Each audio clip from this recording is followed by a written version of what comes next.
Eu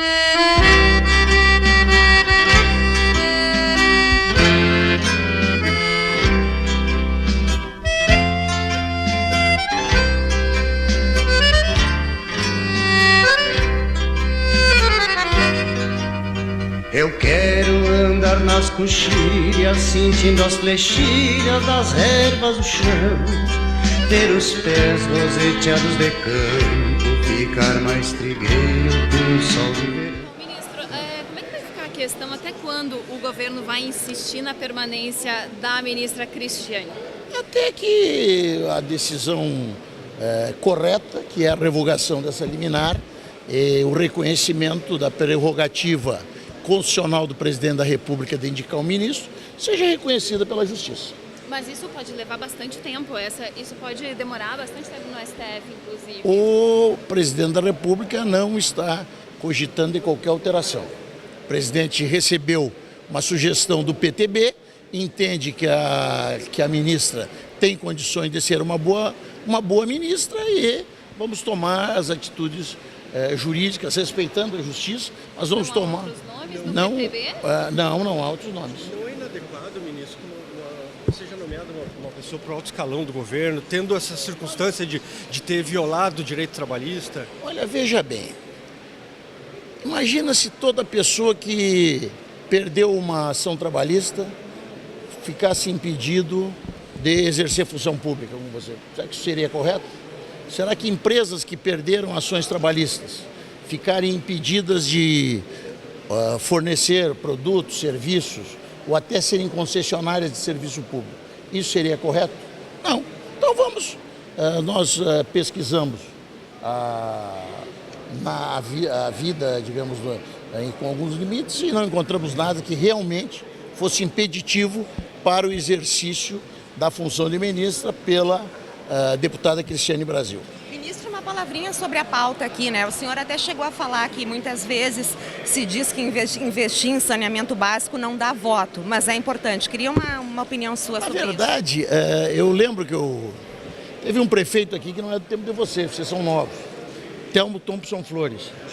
Engenheiro, né? Que escavou toda a cidade fazendo esgoto, E, no fim, em vez de colher louros positivos, havia uma grande reclamação. Então, daquele tempo, eu tenho essa imagem de que o saneamento não traz votos, mas traz saúde.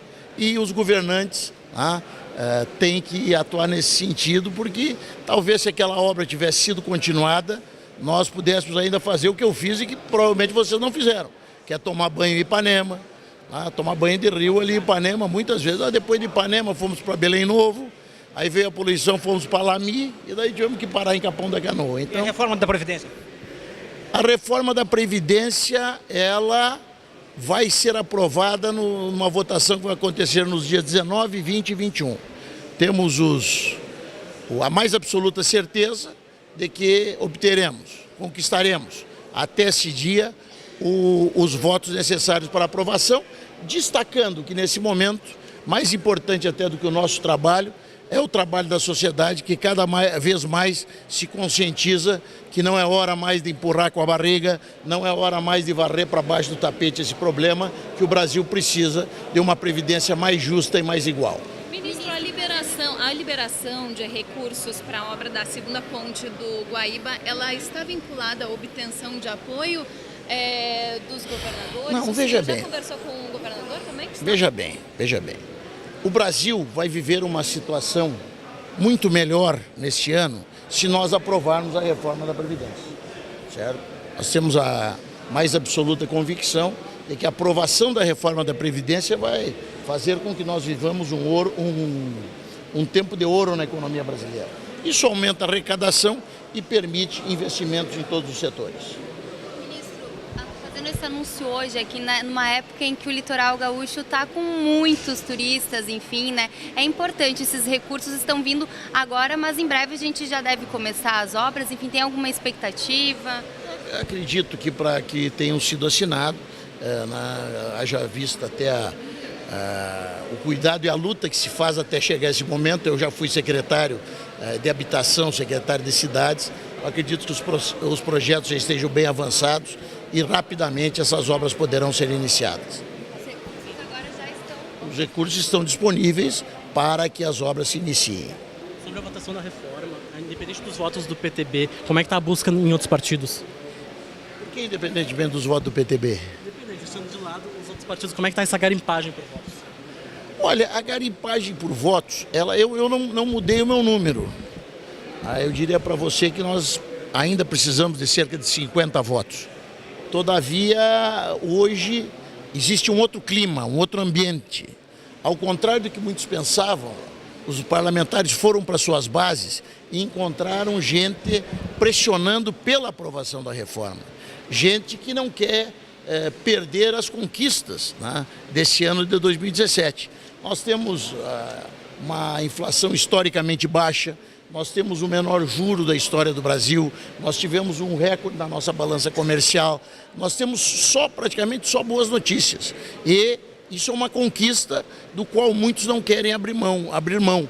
E é evidente, e qualquer pessoa lúcida sabe, que a reforma da Previdência é uma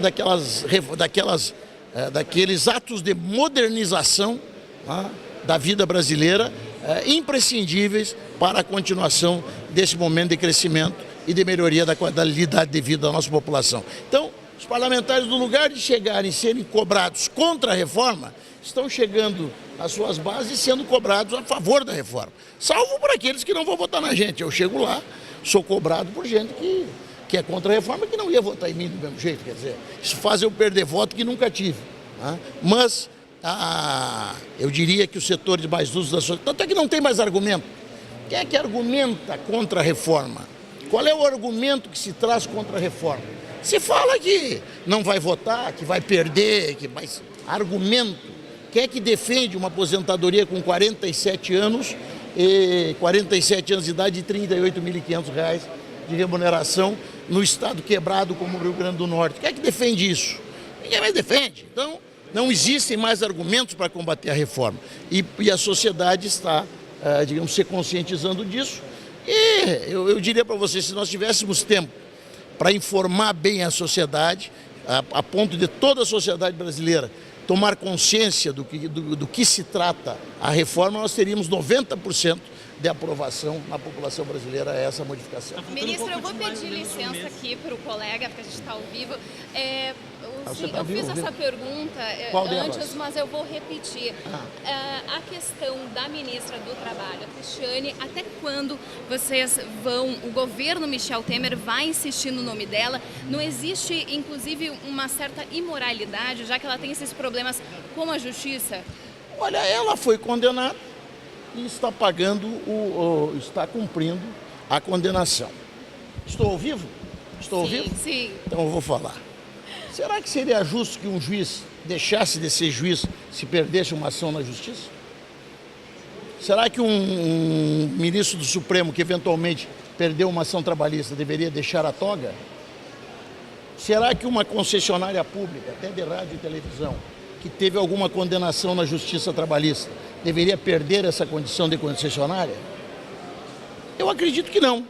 Então o governo fez uma nomeação, o presidente Temer já nomeou a ministra, por isso eu me refiro a ela como ministra, e aguardamos que a justiça tome a decisão correta para esse caso, que haja um bom senso.